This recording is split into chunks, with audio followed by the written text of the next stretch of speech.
ओम गुरुर्ब्रह्मा गुरुर्विष्णु गुरुर्देव महेश्वरः गुरुः साक्षात् परब्रह्म तस्मै श्री गुरवे नमः।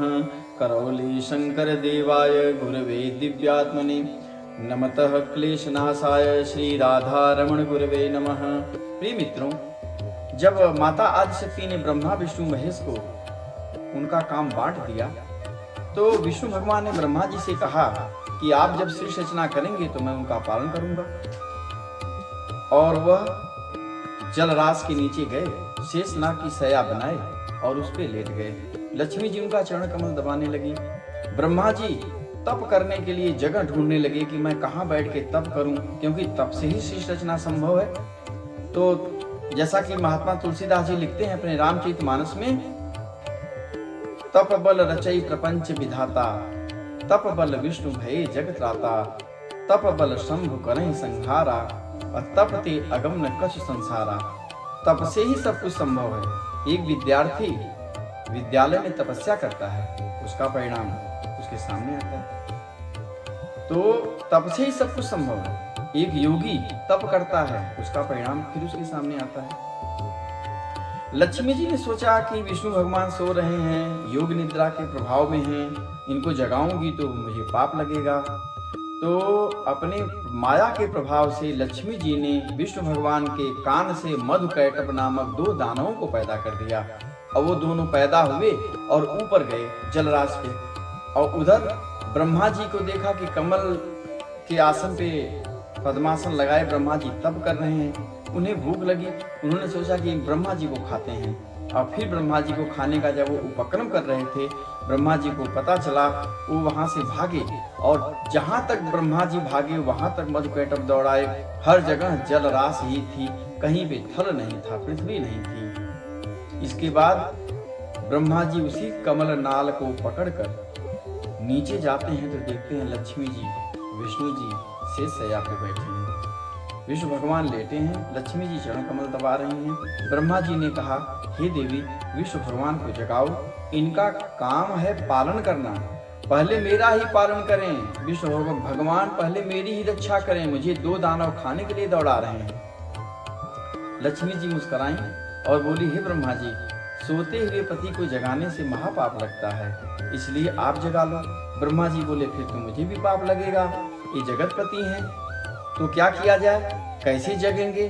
तो लक्ष्मी जी ने बोला कि ये योग निद्रा के प्रभाव में है। तब ब्रह्मा जी योग निद्रा की स्तुति करते हैं। जैसा कि मार्कंडेय पुराण में लिखा है, आप लोग तंत्रोक्तम रात्रि सूक्तम जब पढ़ेंगे तो उसमें लिखा है, ओम विश्वेश्वरीं जगद्धात्रीं स्थित संहार कारिणीं निद्रां भगवतीं विष्णुरतुलां तेजसः प्रभुः ब्रह्मोवाच त्वं स्वाहा त्वं स्वधा त्वं हि वखट्कारः स्वरात्मिका सुधा त्वमुच्यते नित्येतिधा मात्रात्मिका स्थिता अर्धमात्रा स्थिता नित्यानुचार्या विशेषतः त्वमेव संध्या सावित्री त्वं देवी जननी परा त्वयैतद्धार्यते विश्वं त्वयैतत्सृज्यते जगत् त्वयैतत्पाल्यते देवी त्वमस्यन्ते च सर्वदा।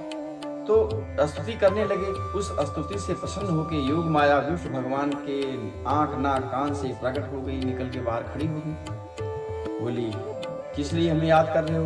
बोले, हे देवी, आप विष्णु भगवान को जगा दो और इनके अंदर ऐसी स्मृति डाल दो कि ये मधुकैटभ का वध कर दें। अब करौली शंकर महादेव में क्या होता है, बाबा जिसके अंदर प्रसन्नता की स्मृति डाल देते हैं, खुशी होने की स्मृति डालते हैं, निरोग रहने की स्मृति डालते हैं, तो वह निरोगी हो जाता है, वह प्रसन्न रहने लगता है, वह आगे बढ़ने लगता है। तो इस बात को मार्कंडेय पुराण में देखिए कि ब्रह्मा जी कहते हैं कि प्रबोधम च जगत स्वामी नियता मच्युतो लघु बोधस्य कृता मत्स्य हंतु में तो महासुरव। हे महादेवी, आप विष्णु भगवान को जगाइए और उनके मस्तिष्क में मधुकैटभ को वध करने की स्मृति डाल दो, तभी वो वध करेंगे। और ऐसा ही महामाया ने किया। विष्णु भगवान गए, ऊपर उनका परिचय नहीं पूछा, क्योंकि स्मृति तो उनको वध करने की लगी हुई थी, पड़ी हुई थी मस्तिष्क में। गए और मधुकैटभ से बोले कि तुम लोग ब्रह्मा जी को क्यों खाने के लिए दौड़ा रहे हो? बोले हमारी इच्छा। बोले फिर तुम्हें हमसे युद्ध करना पड़ेगा। युद्ध होने लगा। मार्कंडेय पुराण के अनुसार 5000 वर्ष तक मधुकैटभ से विष्णु भगवान का युद्ध हुआ।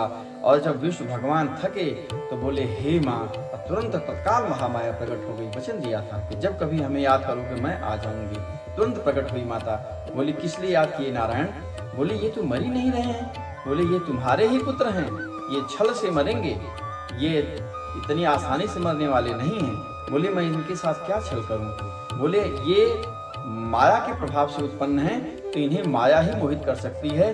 मैं इनको मोह में डाल रही हूँ।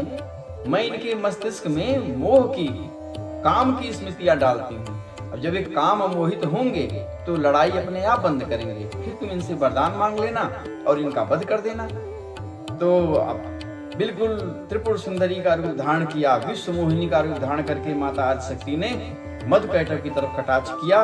उन्होंने बोला इतनी सुंदर अप्सरा, इतनी सुंदर कन्या है, इससे विवाह करते हैं। उन्होंने मधुकैटभ ने विष्णु भगवान से कहा कि हे विष्णु भगवान, अब हम मान गए कि तुम परम शक्तिशाली हो, तुम बहुत बहादुर हो, बहुत बलवान हो। तुम हमसे वरदान मांग लो और इस युद्ध को बंद करो। विष्णु भगवान ने बोला कि इस युद्ध के रण में यहाँ पर और किसी वरदान की क्या आवश्यकता है? तुम दोनों मेरे हाथों मृत्यु को प्राप्त हो, मारे जाओ। घबरा गए दोनों। बोले तुम तो बहुत बड़े छलिया निकले। हमने वरदान देने के लिए कहा और तुमने हमारी ही मृत्यु मांग लिया। तो ऐसा करो कि जहाँ पे पृथ्वी ना हो वहीं पे हमारा वध करो। तो कहीं पे पृथ्वी नहीं थी। विष्णु भगवान ने योग माया के प्रभाव से अपने शरीर को बड़ा किया। विष्णु भगवान ने मधुकैटभ से कहा कि हे मधुकैटभ, देखो मेरी जंघाओं पे जल नहीं है और तुम लोग यही कह रहे हो कि जहाँ जल नहीं हो वहीं पर मेरा वध करो। तो अब तुम लोग अपने सर को मेरी जंघाओं पर रख दो और मैं तुम्हारा वध करूंगा। इस तरह से विष्णु भगवान ने मधुकैटभ का वध कर दिया। अब इसका प्रमाण क्या है कि विष्णु भगवान इतना बड़ा रूप बनाए कि घुटने तक ही जल रह गया, इसके ऊपर जल नहीं था। तो आप पुरुष सूक्त पढ़िए, उसमें क्या लिखा है? ओम सहस शीर्षा पुरुष सहस्राक्ष सहस्रपाद स भूमिम सर्वतः स्थित्वा अतिष्ठति दशांगुलम। पूरे ब्रह्मांड को, विश्व को आच्छादित करके विष्णु भगवान 10 अंगुल बड़े हैं। प्रेम से बोलिए करौली शंकर महादेव की जय। प्रेम से बोलिए गुरु माता कामाख्या की जय।